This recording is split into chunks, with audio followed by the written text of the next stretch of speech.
one of the things I'm curious about with the history between the two countries, obviously it was previously North and South Vietnam, and of course the Vietnam War.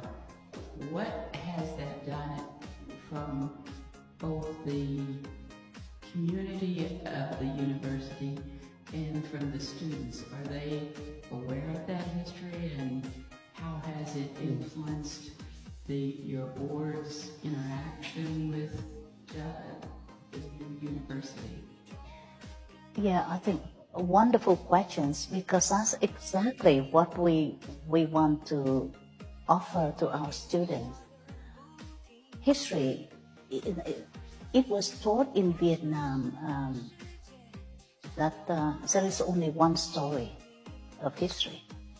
And what we are trying to challenge is that when you talk about history, there are so many layers of history and so many interpretations of history. And how could you provide the students with more than one interpretation of what happened in the past and let them decide that whether history works for them, or they like it or they don't like it. And let's talk specifically about the so-called the Vietnam War or American War, depending on which side we're calling it.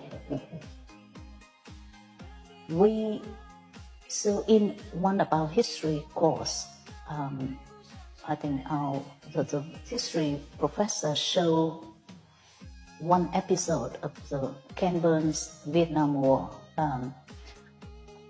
That actually my daughter worked on that one with Ken Burns too. And so the last episode is called The Weight of Memory. And so the professor showed it and they had some discussion. And I was told that the whole class cried after that course. Of course, the professor was a little bit worried that they cried because of what, and then maybe I'm saying some wrong things that hurt the students.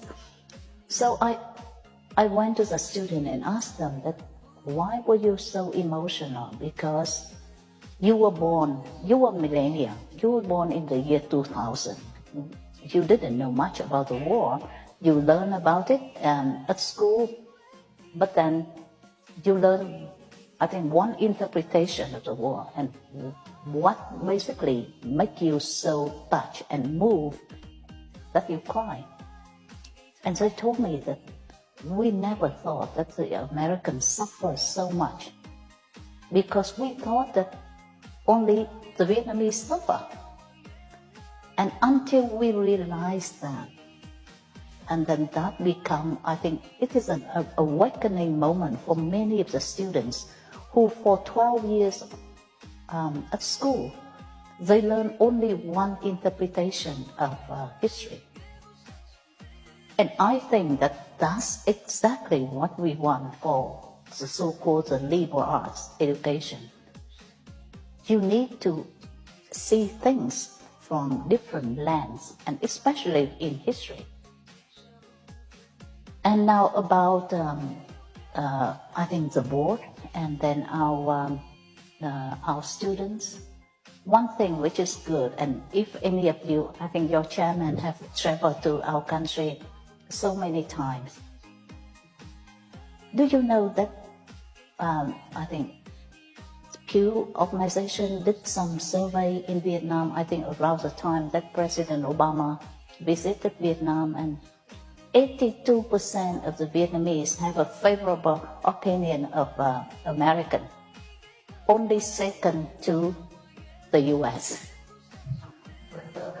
So I think that in that kind of environment, I think that they don't have a problem of interaction, and actually people embrace American education and then what it has been trying to do, I think, very wholeheartedly.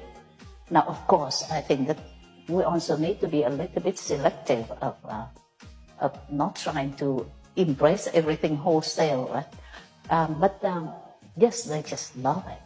And I don't think that there has been any visitors to Vietnam on our campus and feel anything but just like a love and warm welcome from the students. Well, thank you so much, President.